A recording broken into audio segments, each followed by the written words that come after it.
La memoria e le tradizioni dell'arte e dell'artigianato a Chiavari non solo non tramontano, ma ogni anno vengono rivitalizzate dalla consegna del premio Turio Coppello assegnato dalla Società Economica Chiavarese ad un artista ed un artigiano che si siano particolarmente distinti. Nella sezione arte il premiato 2018 è stato Enrico Bertozzi, illustratore e fumettista. Il riconoscimento arriva nel trentennale della Scuola Chiavarese del Fumetto.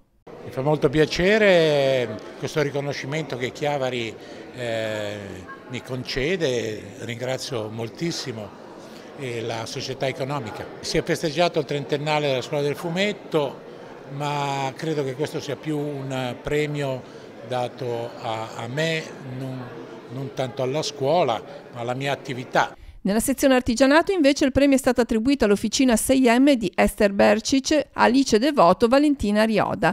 Nell'ambito della premiazione lo sguardo è stato rivolto al territorio, non solo chiavarese, con alcuni riconoscimenti straordinari. Al sindaco di Neirone Stefano Sudermania il premio speciale per aver avviato una promozione culturale del territorio anche attraverso il contributo dato per risolvere l'annosa questione del Siestri dantesco. Motivo di soddisfazione per me, per i cittadini del mio comune e per la Val Fontana Buona stessa, perché questo penso che sia una goccia in più che non guasta a stimolare le autorità sovracomunali a interessarsi della Val Fontana Buona. Premio speciale alla carriera invece al musicista jazz Enrico Rava, che da 30 anni ha scelto Chiavari come sua dimora e per la lunga carriera di successo. Chiavari, che è la città in cui io sono residente da una trentina d'anni,